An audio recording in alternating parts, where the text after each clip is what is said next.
안녕하세요. 결혼한 지 1년을 겨우 채우고 이혼을 하게 된 여자입니다. 3년 동안 매일 보다시피 하며 연애한 사람인데 막상 결혼식을 하고 이혼까지는 1년밖에 걸리지 않았네요. 그 짧은 시간 동안 저에겐 참 많은 일이 있었는데요. 도대체 어떤 일들이 이혼까지 몰고 가게 되었는지 기가 막힌 사연 함께 해주실래요? 남편과는 소개팅으로 만난 사이였어요. 남편은 시부모님이 어렵게 낳은 하나뿐인 자식으로 사랑을 많이 받고 자란 아들이었죠. 저에겐 오빠가 있었는데 친정오빠가 본인 가정을 꾸리고 사는 모습을 보며 빨리 그러한 가정을 꾸리고 싶다는 생각을 하곤 했어요.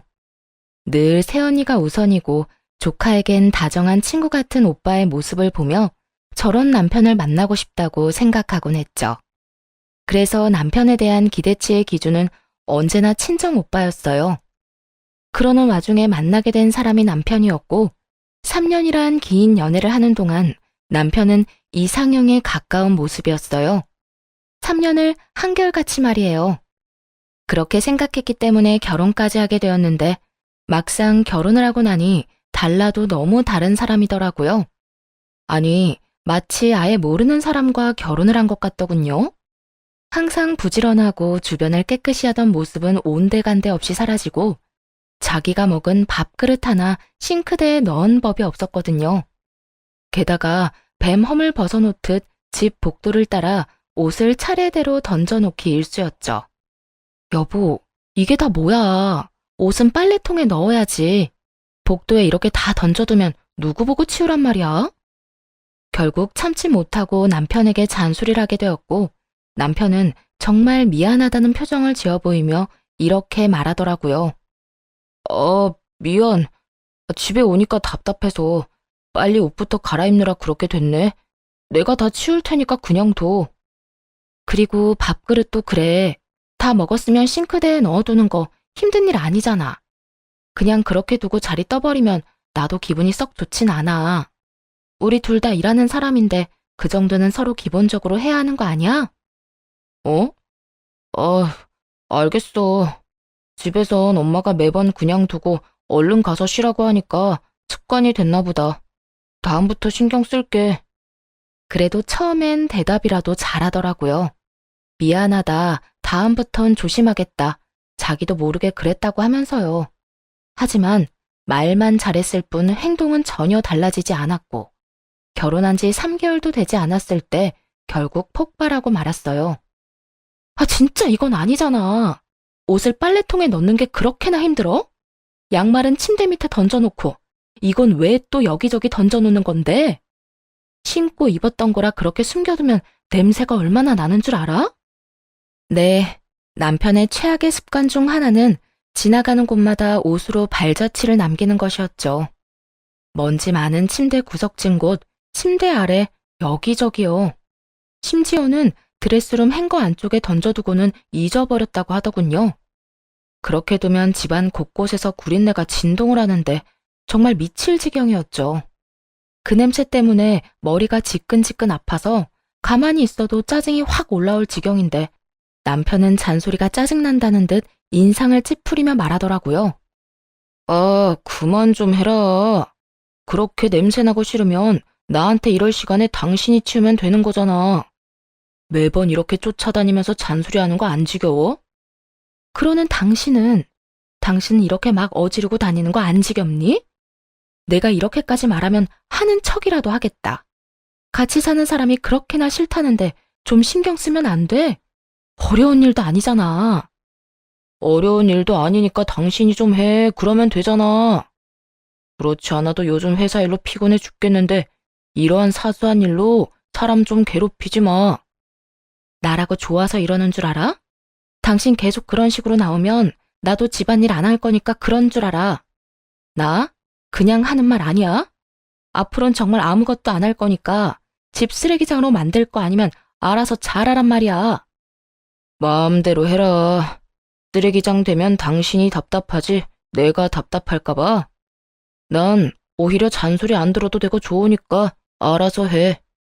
남편이 지나간 자리는 그 후로도 엉망이 되기 일쑤였고 눈에는 눈, 이에는 이라고 저도 집안일에서 손을 놔버렸죠.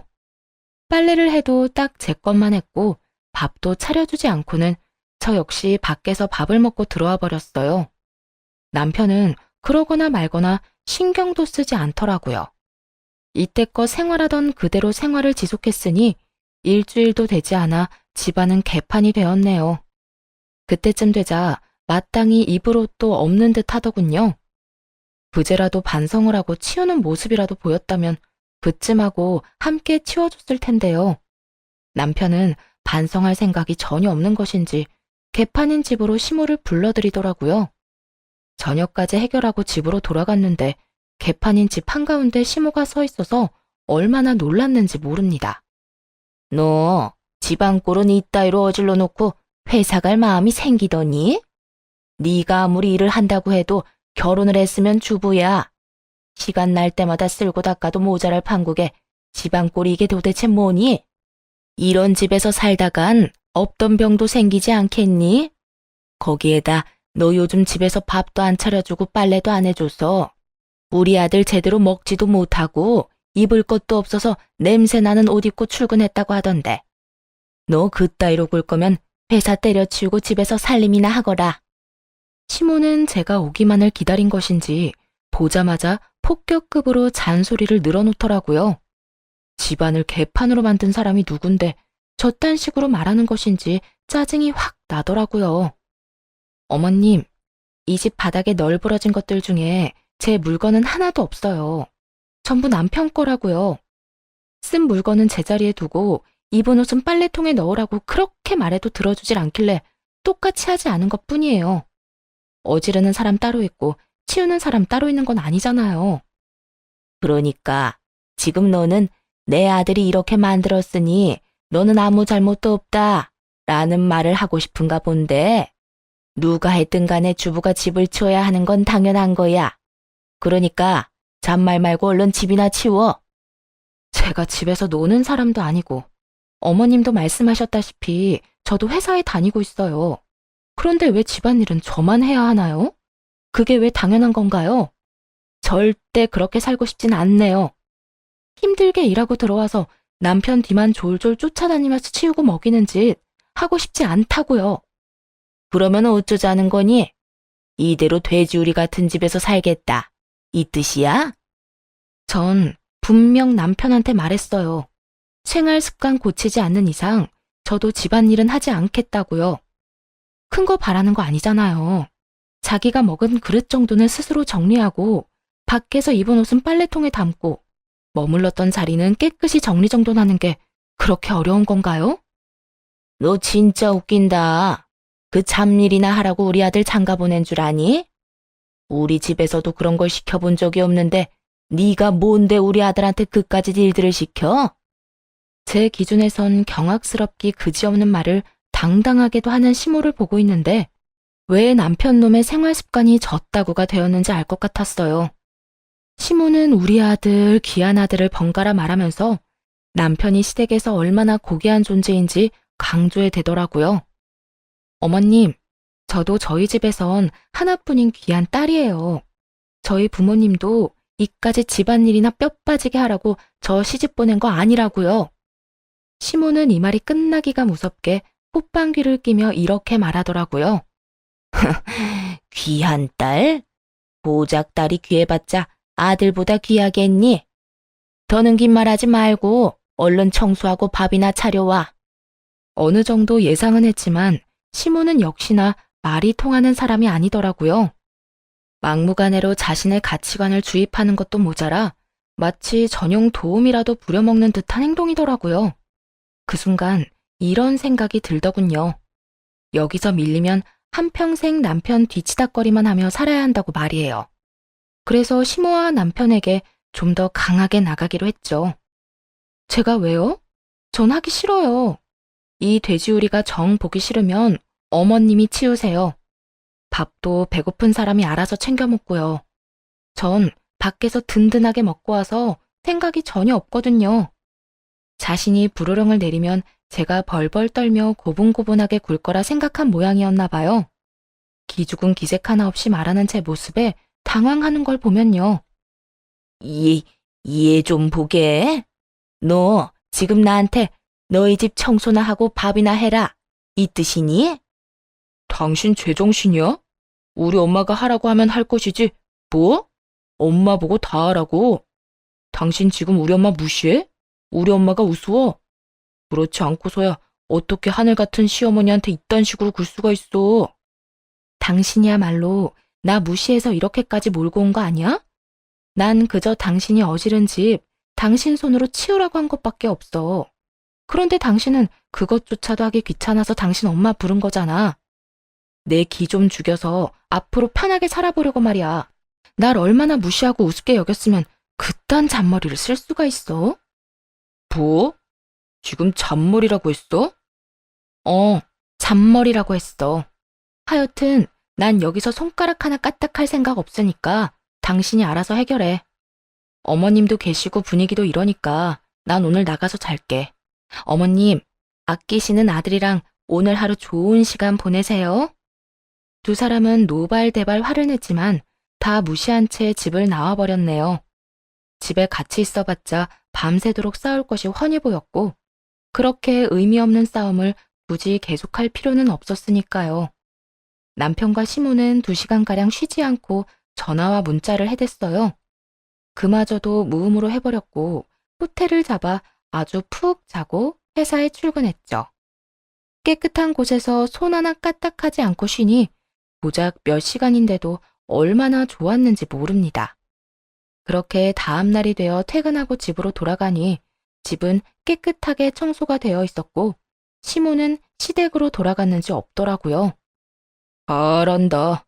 유부녀가 외박이나 하고. 나 나가서 자라고 어머님 부른 거 아니었어?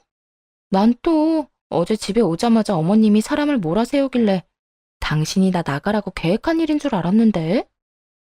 뭐라고? 당신 진짜 어제부터 말 이상하게 한다. 우리 엄마가 괜히 당신한테 그렇게 말했어? 당신이 생각해도 너무했잖아. 무슨 여자가 집안은 개판 5분 전으로 해놓고 신랑 입고가 롯 한 벌 없을 지경으로 집안일을 나 몰라라 해. 그런 꼴 보면 시어머니가 그 정도 잔소리할 수 있지. 말은 좀 똑바로 하자. 개판 5분 전 꼴이 싫었으면 당신이 안 어지럽혔으면 됐고 어지럽혔으면 당신이 치웠어야지. 옷도 똑같아. 세탁기 있겠다, 건조기 있겠다. 버튼만 누르면 다 되는 건데 그걸 왜 내 탓을 해? 당신 게으른 걸 탓해야지. 안 그래? 한마디도 지지 않고 받아쳐줬죠. 남편은 더는 참을 수 없다는 듯 고함을 지르더라고요. 야, 너 진짜 이렇게까지 할 거야? 무슨 여자가 고분고분한 맛이 없어. 여자는 고분고분한 맛까지 있어야 해? 그러는 너는 고분고분해? 그리고 어디서 고함을 질러? 나는 고함 지를 줄 몰라서 안 지르는 줄 알아? 그 말을 듣고는 참지 않고 고함을 질러버리자 남편은 더 이상 말도 섞기 싫다는 듯 작은 방으로 들어가더라고요. 그 후 약속이라도 한 듯 말수가 줄었고 꼭 필요한 것이 아니면 대화는커녕 같은 자리에 있는 일도 없었네요. 그리고 여태껏 그렇게 잔소리를 해도 깨끗해지지 않던 집은 한바탕 소동이 일어나고 나서야 깨끗함을 유지하게 되었죠. 그만큼 남편이 집에서 지내는 시간이 적다는 뜻이기도 했고요. 사이가 나빠진 이후로 남편은 잠만 집에 와서 자기 시작하더라고요. 어떤 날은 제가 잠들기 전까지 들어오지 않는 날도 있었죠. 그렇게 별거 아닌 기분으로 지내던 어느 날, 남편의 전화를 대신 받는 일이 있었어요. 이중주차되어 있는 차를 좀 빼달라는 전화였죠. 그때 남편은 전날 먹은 술이 깨지 않아 시체처럼 자고 있었거든요. 하는 수 없이 차키를 찾기 위해 남편의 가방을 살펴보게 되었고 가방 속에서 비뇨기과 약을 보게 되었어요. 아무래도 이상하더라고요. 문제가 있다면야 방문할 수도 있다지만 또 다른 이유가 있을 거란 예감이 들었거든요. 그래서 차를 빼주는 김에 남편 차의 블랙박스를 살펴봤어요. 그리고 상상을 훌쩍 뛰어넘는 사실을 알게 되었죠. 저도 아는 친한 친구와 통화를 많이 했더라고요. 그리고 통화 내용에서 모든 것을 알게 되었네요. 바로 남편이 비뇨기과 방문했던 사실과 그 이유에 대해서 말입니다. 그래, 하준아. 나 지금 수술하고 나왔다. 와, 진짜 수술을 했어? 너도 참 대단하다. 수술까지 해서 바람 피우려는 너의 의지 존경한다, 존경해. 그런데 너 그러다 재수 씨한테 들키면 어쩌려고 그래? 내가 말하지 않으면 어떻게 알아? 날 데리고 병원에 가자고 할 것도 아니고 절대 몰라. 그래, 네가 알아서 하겠지 뭐. 그래서 또 언제 가려고? 다음 주쯤? 이번 주는 따로 봐야 할 사람이 좀 있어. 누구? 설마 저번에 말했던 비뇨기과 간호사? 그래, 그 간호사. 아니, 나 처음 상담받으러 갔을 때부터 연락이 오기 시작하더니 어제부턴 아예 노골적으로 커피 한 잔 사달라고 하더라니까. 나 유부남인 거 다 알면서 말이야. 내가 그만큼 마음에 들었단 뜻 아니겠어? 야, 너가 술집 아가씨 만나는 건 그러려니 했다마는 한 여자만 만나는 건 진짜 아닌 거 알지? 너 그거 외도야, 외도. 결혼한 지 얼마나 됐다고 벌써 딴 여자를 만나려고 그래? 나라고 이러고 싶어서 이러겠냐? 집에만 들어가면 내가 숨이 막혀. 빈 그릇 치워라, 옷은 빨래통 담아라, 물건 정리해라. 쫓아다니면서 잔소리하는데, 진짜 이딴 결혼 물을 수만 있으면 무르고 싶다니까. 이런 와중에 담비처럼 다른 여자가 다가왔는데 너 같으면 딱 잘라 거부할 수 있겠냐? 그것도 간호사인데. 에휴, 난 모르겠다. 네가 알아서 잘하겠지. 하여튼 걸리지만 마라. 걸리면 너 진짜 무사히 이혼 못해. 걱정하지 말라니까. 절대 안 걸려, 절대. 혹시나 다른 데서 애 생길까봐 정관 수술까지 했는데 들키겠어? 절대 안 들키니까 걱정 안 해도 돼. 남편은 총각 때부터 술집에 다닌 것도 모자라 결혼하고 난 후에도 계속 그래왔었나 보더라고요. 이젠 병원 간호사와 눈이 맞아 아예 외도를 저지르고 있었고요. 거기에다 정관 수술이라니 정말 기가 찼습니다. 손 귀한 집이라며 시모는 하루가 멀다 하고 아이를 낳으라 난리였는데 그 와중에 바람 피우려고 그딴 수술을 했다니 참 대단한 사람이다 싶었네요. 지 놀자고 대를 끊어먹는 자손이라니 대단할 수밖에요. 워낙 남편과 시댁에 대한 실망이 커서 그런지 이 사실을 다 알고 난 후에도 충격은 그다지 크지도 않았어요. 그저 예상치도 못했던 내용에 황당하고 기가 찼죠. 그리고 곧바로 상간녀에 대해 조사해보기 시작했어요. 알아보니 상간녀에겐 남자가 한둘이 아니더라고요. 병원에 오는 손님 중 행색이 부유하다 싶은 남자들만 골라 접근해 사치를 즐기던 꽃뱀 같은 여자였어요. 그중 하나가 남편이었고요.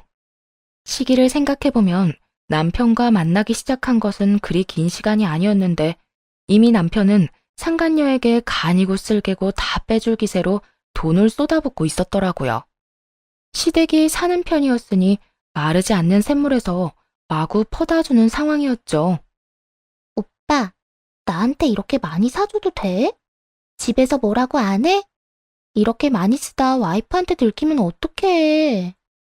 다행히 집사람 집도 꽤 사는 편이라 돈 가지고는 간섭 안 해. 우리 생활비 빼곤 돈 관리도 따로 하거든. 심지어 적금도 따로 들어. 아마 내 월급이 얼만지 내가 어디에 어떻게 돈을 쓰는지 관심도 없을걸? 그렇구나. 난 그것도 모르고 혹시나 하고 기대했네. 기대? 걱정한 거 아니고? 그래, 기대. 난 내심 우리 사이를 들켰으면 하는 마음도 있거든. 그냥 확 들켜서 오빠 이혼하고 나한테 왔으면 좋겠어. 뭐라고? 그게 진심이야? 그럼 진심이지. 나도 이제 결혼 생각해야 하는 나이고 다른 사람 만나 결혼하는 거보다 오빠랑 결혼하면 좋겠다는 생각도 해. 오빠는? 오빠는 나랑 결혼 같은 거 생각해 본 적 없어? 나야 당연히 결혼 생각도 했지. 내가 말했잖아. 내 와이프 성격 파탄자라고 말이야. 성격만 더러운 줄 알아? 집에서 청소도 안 하고 밥도 안 차리고 심지어 빨래도 안 해. 이건 뭐 와이프를 데리고 사는 건지 모시고 사는 건지 모르겠다니까. 그건 아니지. 나 같으면 오빠 같은 남자랑 살면 뭐든 다 해주겠다. 삼시세끼 12첩 밥상을 차려줘도 안 힘들 것 같구먼. 그 여자는 배가 불렀어. 그러니까 내가 진짜 눈이 삐었었지. 너 같은 여자를 두고 왜 그런 여자를 만나서 이 맘고생을 하는지 모르겠다니까. 하여튼 하는 꼴 보아하니 조만간 이혼 이야기 나올 것 같으니까 조금만 더 기다려줘. 와이프 입에서 이혼 이야기 안 나오면 나라도 할 테니까. 나 이혼하면 우리 결혼하자. 알겠지? 응, 오빠. 나 기다릴 수 있어. 사랑해. 흥신소에서 전해준 녹음 파일을 듣고 있는데 제가 하고 싶은 말을 고스란히 남편 놈이 하고 있더라고요. 왜 집안이 이런 꼴이 되었는지에 대한 설명은 하나도 없고 오로지 제 마누라 욕하기 바쁜 남편의 목소리를 들으며 어이가 없어 아무 말도 나오지 않았네요. 두 사람은 들뜬 목소리로 꼴값스러운 대화를 이어가더니 결국 결혼을 약속하더군요. 저만 빠지면 행복해질 수 있다고 확신하는 두 사람의 말을 듣고 원하던 대로 이혼을 해주기로 결심했죠. 다만 그냥 이혼해주는 것으로는 속이 풀릴 것 같지 않아 어떻게 되돌려줄까 고민하던 찰나에 시모가 짐까지 싸서 들어오더라고요. 무슨 일이세요? 그 짐은 또 뭐고요? 보면 모르니? 내 짐이잖아. 한동안 여기서 지낼 예정이니 그런 줄 알고 작은 방부터 청소 좀 해. 허락한 적도 없는데 시모는 태연하다는 듯 집으로 밀고 들어와서는 소파에 앉기가 무섭게 청소부터 시키더군요. 남편 놈도 내쫓고 싶은 심정이 굴뚝 같은데 시모까지 밀고 들어오다니 속이 부글부글 끓어오르기 시작했어요. 전 어머님이랑 같이 지내는 것에 동의한 적이 없는데요. 내 아들 집에 내가 와서 지내겠다는데 네 동의 따위가 필요하다고 생각하니? 네가 이 따위로 구니까 내가 짐을 싸들고 온 거야. 내 앞에서도 이렇게 싹수 없이 구는데 내 아들한테는 오죽하겠어? 난 내 아들이 쓰레기장 같은 데서 지내면서 밥도 한 끼 못 얻어먹고 사는 꼴 더는 못 본다. 내가 옆에서 너 하는 짓거리 지켜보면서 살림하는 것도 좀 알려주고 그 성격도 다 뜯어 고쳐줄 거야. 아참, 너 임신하는 것까진 보고 갈 거니 그런 줄 알고 있거라. 고작 시모와 며느리 관계가 된 것뿐인데 왜 저리도 무례하고 말도 안 되는 행동을 당당하게 해대는 건지 상식적으로 이해가 되지 않더라고요. 정작 자기 아들 때문에 임신이 불가능하다는 것도 전혀 모르고 저딴 말을 하는 시모가 어이가 없기도 했고요. 임신이요? 어머님, 저 임신 못해요. 하고 싶어도 할 수가 없는 상황이라고요. 뭐? 그게 무슨 말이야 도대체? 설마 너 불임이니? 그래서 임신 못한다는 거야? 내가 너 그럴 줄 알았다. 그렇게 모든 일에 예민하게 구니까 그렇지. 시모는 당연하다는 듯 저 때문이라고 생각했고 저는 말을 돌리지 않고 바로 말해주었네요.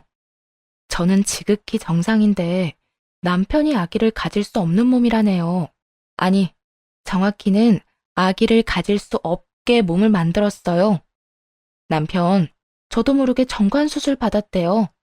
그래서 저희 임신 못해요. 뭐야? 수술? 내 아들이 왜? 미치지 않고서야 내 아들이 왜 그딴 짓을 해? 너 지금 없는 말 만들어내서 내 아들 모함하는 거지? 그런 거지? 시모는 부정하고 싶은 듯 거의 애원하다시피 대답을 요구하더라고요. 아니요. 제가 알아봤는데 진작 수술을 했더라고요. 그러니까 왜? 내 아들이 도대체 왜 그런 짓을 했단 말이야? 바람 피우려고요. 알고 보니까 이미 바람을 피우고 있던데요. 그것뿐인 줄 아세요? 없어도 들락날락하고 있었어요. 이 여자 저 여자 만나긴 해야 하는데 덜컥 임신이라도 할까봐 걱정한 모양이더라고요. 뭐라고? 바람을 폈단 말이니? 거기에다 뭐? 네, 어머님도 기가 막히시죠? 저도 기가 막히더라고요. 아무리 여자가 좋아도 그렇지 외도에 업소에 아주 바쁘게도 살았더라고요. 지금 만나는 여자는 글쎄 비뇨기과에서 만났다네요. 수술하러 가서 간호사랑 눈이 맞았더라고요. 그럴 리가 없어. 내 아들이 외도 같은 걸 저질렀을 리가. 시모는 믿을 수 없다는 듯 발악에 가까운 부인을 하더라고요. 하는 수 없이 남편의 외도 증거들을 보여주기 시작했고 시모의 안색은 실시간으로 잿빛이 되어갔어요. 시모는 많이 충격을 받은 듯 했는데 그 이유가 따로 있더라고요. 이 녀석이 닮을 게 따로 있지. 이딴 것까지 자기 아비 닮아서는 이 씹어먹어도 모자랄 놈. 시모는 외도 사실을 처음 알았을 때 저보다도 더 분노하더니 남편에 대한 욕을 서슴없이 하기 시작했어요. 들어보니 소시적 시부가 외도를 많이 저지르고 다녔다고 하더군요. 심지어 아직까지 작은 집 오러가며 지내고 있다고 했어요. 시부의 상간녀는 딸만 셋인 반면에 시모는 아들을 낳았으니 그나마 이렇게 살 수 있었다고 하더군요. 어쩐지 이상하다 싶긴 했어요. 시부도 보통 성격은 아닌 듯한데 시모에게 꼼짝도 못하는 모습을 본 것이 한두 번이 아니었거든요.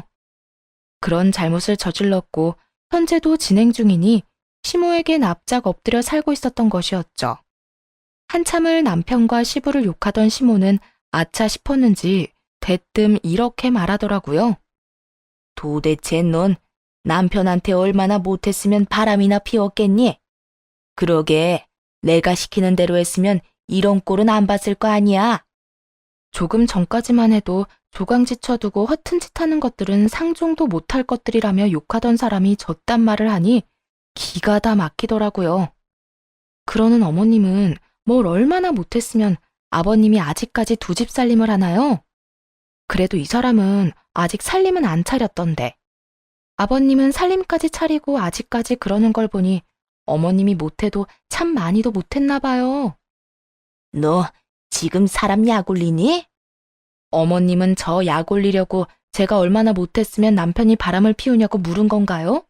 아니잖아요. 저도 마찬가지예요.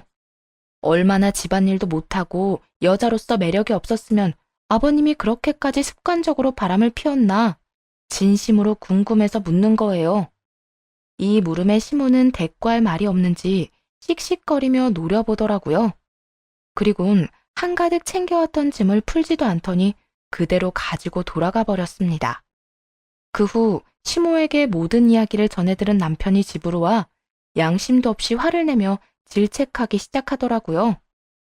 왜 시모에게 그딴 말까지 했냐고 말이에요. 당신 미쳤어?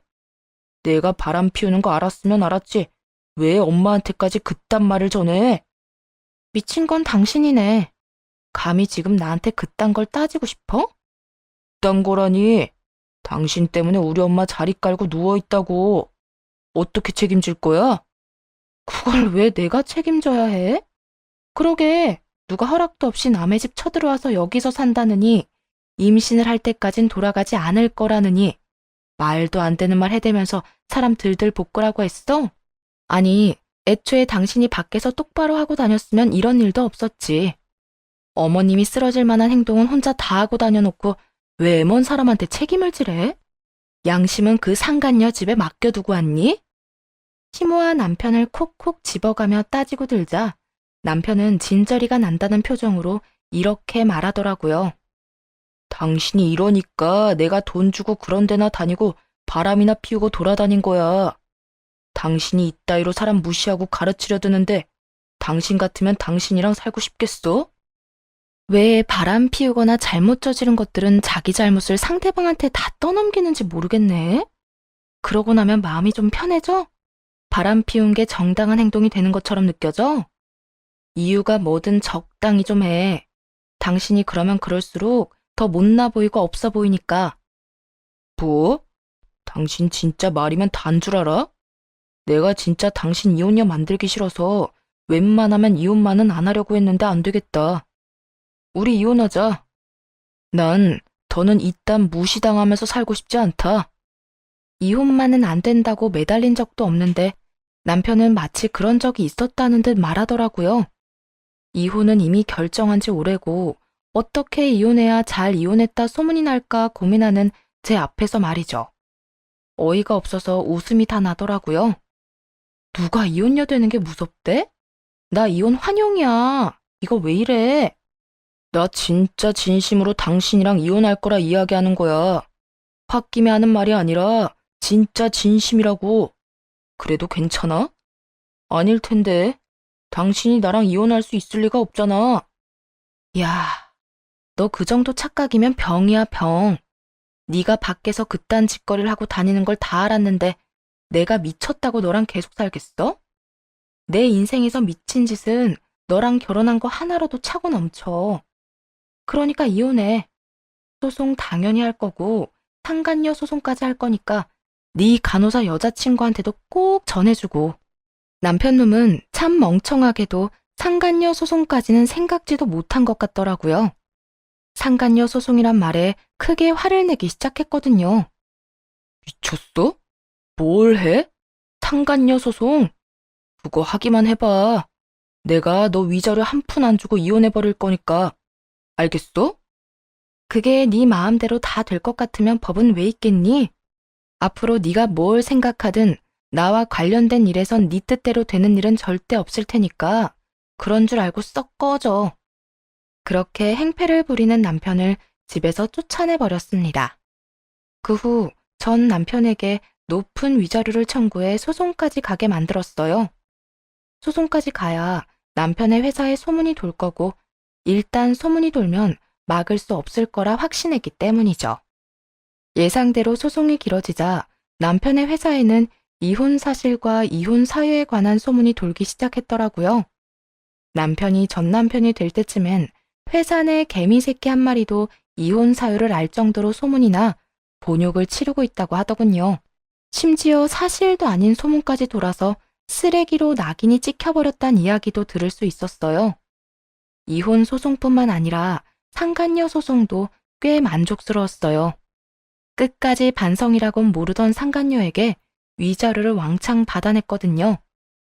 상간녀는 마지막 그날까지도 참 뻔뻔하더라고요. 이제 다 끝났죠? 돈은 오빠한테 다 받아서 줄 테니까 조금만 기다려요.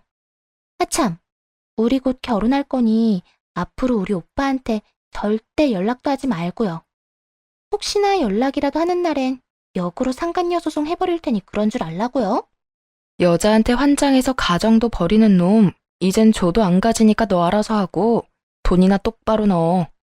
그리고 내가 경험자로서 하는 말인데 네 예비 남편 관리 똑바로 해. 그거 병이라 절대 못 고치거든? 아마 또 병 도지는 날이 올 거니 잘 관찰하면서 살아. 참나, 그렇게 말하면 누가 겁먹을 줄 알아요? 우리 오빠는 나밖에 모른다고요. 지금도 봐요. 단박에 댁 버리고 나한테 오는 거. 앞으로 그런 일은 절대 없을 거니까 본인 인생이나 걱정하며 살라고요. 그래, 두고 보자. 그 핏줄이 과연 여기에서 멈출 수 있을지 말이야. 그 핏줄이라니, 그게 무슨 말이에요? 그것까지 내가 말해줄 의무가 있어? 정 궁금하면 네 시어머니한테 물어보든가. 상간녀는 그게 무슨 뜻이냐며 끈질기게 물고 늘어졌지만 끝까지 말해주지 않고선 돌아와 버렸네요. 그 후 얼마 지나지 않아 상간녀와 전 남편의 결혼 소식이 들려오더라고요. 결국 상간녀는 돈을 펑펑 잘 쓰던 전 남편과 살기로 한 것이었죠. 그런데 결혼만 뜻대로 했을 뿐 나머진 상간녀의 뜻대로 되지 않은 듯 하더라고요. 시집살이를 한다는 소식이 들려왔으니까요. 상간녀의 고생이 훤히 보이던 어느 날, 늦은 밤 전 남편에게 전화가 왔더라고요. 전 남편인 줄 알았다면 받지 않았을 텐데 모르는 번호로 오기도 했고 잠결에 전화를 받았죠. 나야, 자고 있었어? 지금 시간이 몇 시인데 이 시간에 당연히 자고 있지. 할 말 있으면 빨리 하고 끊어. 나 요즘 너무 힘들어, 여보. 당신이랑 살 때는 우리 엄마가 지나치다고 생각한 적은 없었는데 요즘에 우리 엄마는 내가 생각해도 너무 이상해. 하루가 멀다고 집사람 괴롭히면서 시집살이 시키는 건 기본이고 집사람 병원까지 찾아가서 진상 부리고 난리가 났다고. 어디가 아프셨겠지.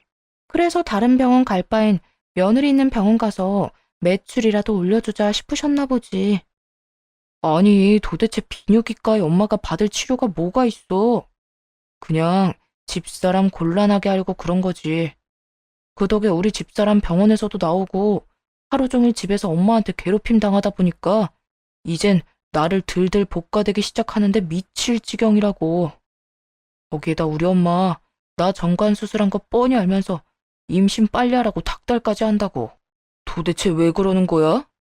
전 남편은 미친 것이 확실한지 전 시모가 진상을 부리는 이유에 대해 진지하게 물어오더라고요. 그걸 왜 나한테 물어? 난 진짜 이해가 안 돼서 묻는 건데 이 시간에 나한테 하소연하고 싶어서 전화한 거야? 아니면 정말 네 엄마가 왜 그러는지 궁금해서 전화한 거야? 이유가 뭐가 됐든 간에 나한테 전화해서 이러는 건 아니지. 너랑 나랑 이혼한 거 몰라? 거기에다 넌 그 상간녀랑 결혼까지 했고 말이야. 너랑 이혼할 때 그 상간녀가 그러더라. 너랑 연락하다가 걸리면 나한테 상간녀 소송한다고. 나 상간녀 소송 걸리면 네가 변호사 비용이라도 줄 거야? 난 그냥 너무 답답하니까 네가 생각나서 그래서 연락해 본 것뿐이야. 엄마는 분명 내가 정관 수술한 것도 알 건데 집사람한테 임신 타령하는 것도 이해가 안 되고 분가시켜줄 능력이 되는데도 굳이 시집살이 시키면서 우리 괴롭히는 것도 너무 힘들고 답답해서.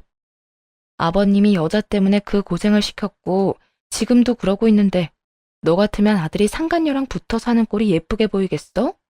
생각이 있는 거야 없는 거야. 그리고 너 아직도 정관 수술한 거 원래대로 안 돌려놨니? 이제 새로운 마누라도 얻었겠다.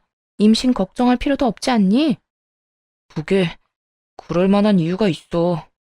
전 남편은 말끝을 흐리며 두루뭉술한 말로 대답을 대신하더라고요. 설마 벌써 다른 여자를 만나고 다니는 것인가 생각하던 그 순간 수화기 너머로 앙칼진 여자의 목소리가 들려왔어요. 오빠, 전화 그만하고 한잔해. 나 앉혀놓고 자꾸 다른 여자랑 전화할 거야? 아, 좀 가만히 있어봐. 통화 마무리만 하고. 설마가 사람 잡는다더니 남편은 재혼한 지 얼마 되지도 않았는데 또 업소를 다니고 있는 모양이었어요. 피는 물보다 진하다더니 어떻게 닮아도 저런 짓까지 닮았나 싶었어요. 아, 또 업소 다니나 보네? 어? 그게 스트레스를 너무 많이 받아서 기분 전환 겸 왔어. 뭐 이제 당신이 내 마누라도 아닌데 왜? 뭐? 또 바른 말만 쏙쏙 골라야 되면서 닭다리라도 하려고? 바른 말이었단 걸 안다니 놀랍긴 하네. 그런데 말이야, 난 이제 네 인생에 훈수 두고 싶지도 않아. 막말로 뭐 하고 어떻게 사는지 난 별로 궁금하지도 않거든. 그냥 그러고 살아. 이 여자 저 여자 하고 살다 보면 너한테 꼭 맞는 그런 여자 만나는 날이 있겠지. 그날이 올 때까지 돈은 돈대로 쓰고 인생은 인생대로 낭비하면서 잘 살아. 넌 무슨 말을 그렇게 해? 이럴 땐 그냥 많이 힘들었겠다. 좋은 날이 있을 거다 힘내라. 이런 말 좀 해주면 안 돼? 하긴 네가 이런 여자니까 내가 너랑 이혼까지 했겠지. 그래, 나 이런 여자니까 다신 나한테 연락도 하지 마. 피차 좋은 감정이 남은 것도 아닌데 굳이 목소리 듣고 살아서 뭐해? 그러면 얼른 끊고 하던 일이나 계속해. 그렇게 여자에 미쳐버린 전 남편의 전화를 끊어버리고 조금의 고민도 없이 시모에게 전화를 걸었어요. 네가 이 시간에 무슨 일이냐? 그러게요. 저도 다신 통화할 일 없을 거라 생각했는데 살다 보니까 이런 날이 다 오네요. 특히나 이런 이유로 전화하게 될 줄은 전혀 예상하지 못하긴 했어요. 무슨 소론이 이렇게나 길어? 얼른 할 말이나 하거라. 그게 아범이 방금 저한테 전화가 왔더라고요. 뭐 이런저런 하소연하려고 한 전화인 것 같던데 이게 중요한 게 아니고요. 글쎄, 아범이 지금 어디 있는 줄 아세요? 어디에 있길래 이 호들갑인 거야? 지금 또 업소인가 보더라고요. 옆에서 오빠, 오빠 하는 소리가 끊기지 않고 들리던데요. 며느리 데리고 얼른 가보세요. 이참에 현장 급습해서 그 버릇 단단히 고쳐놔야 하지 않겠어요? 뭐야? 너 거짓말 아니지? 제가 이런 걸로 거짓말해서 뭐 하겠어요? 얼른 가보기나 하세요. 그 인간 자주 다니던 곳 아니까 문자로 주소랑 보내드릴게요. 전화를 끊자마자 전 시모에게 주소를 보냈고 시모와 상간녀가 전 남편을 찾아가 한바탕 난리가 났었다는 소문을 들을 수 있었습니다. 그 후 전 남편은 상간녀에게 이혼을 당한 것도 모자라 시모에게도 쫓겨났다고 하더라고요. 외도의 외자만 들어도 지긋지긋했던 시모가 결국엔 하나뿐인 아들마저 내쳤던 것이죠. 전 남편은 2번의 이혼이 회사에 소문이 나 결국 회사를 그만두게 되었고 상간녀는 평생 직장이 될 것이라 믿었던 병원에서 전 시모 때문에 쫓겨나 버렸으니 둘 다 앞으로의 날이 참 고단하겠다는 생각이 드네요. 그렇게 더는 그 집 식구들의 소식은 들을 일이 없을 거라 생각했는데 3개월쯤 지났을 때 폐인꼴을 한 전 남편이 회사 앞으로 찾아왔더라고요. 남들은 퇴근할 시간에 술 냄새가 풍겨오는 걸 보니 인생 막장을 달리고 있다는 것을 굳이 묻지 않아도 알 것 같더라고요. 넌 내가 지겹지도 않니? 하소연한다고 전화하고 고민 상담하고 싶다고 전화하고 이번엔 또 무슨 일로 찾아왔는데? 그게 여보, 나 너무 힘들어. 나 이혼한 이야기 들었어?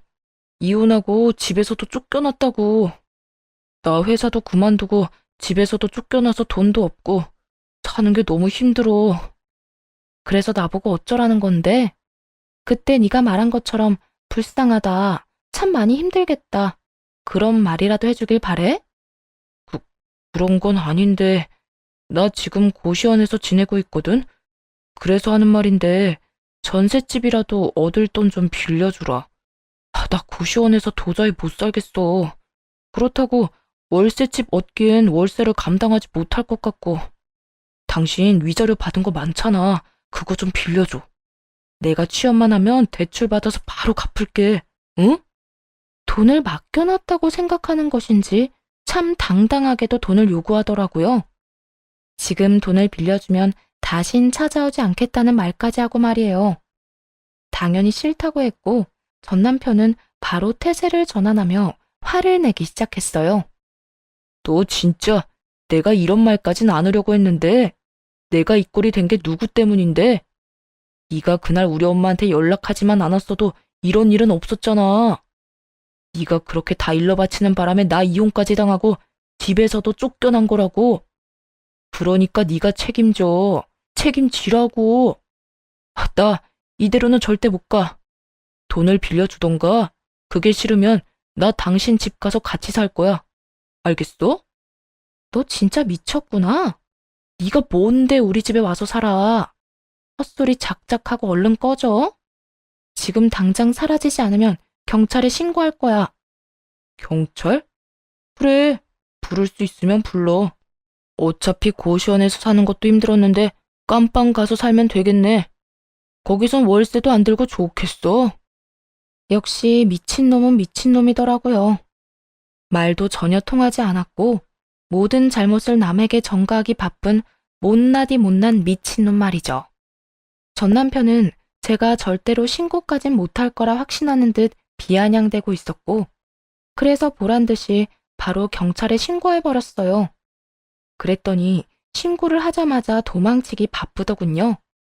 꽁지 빠지게 도망가는 꼴을 보니 속이 다 후련하더군요. 그 후 전 남편에겐 접근 금지 명령이 떨어졌고 다시 찾아오는 일은 없었습니다. 건너 들리는 이야기엔 아직도 정신 못 차리고는 있는 돈 없는 돈 다 끌어모아 업소를 다니며 폐인처럼 산다고 했고 전 시모는 화병으로 몸져 누웠다고 하더군요. 그렇게 우리의 악연은 마무리되었고 비교적 결혼 유지 기간이 짧았던 걸 위안으로 삼으며 잘 지내고 있습니다.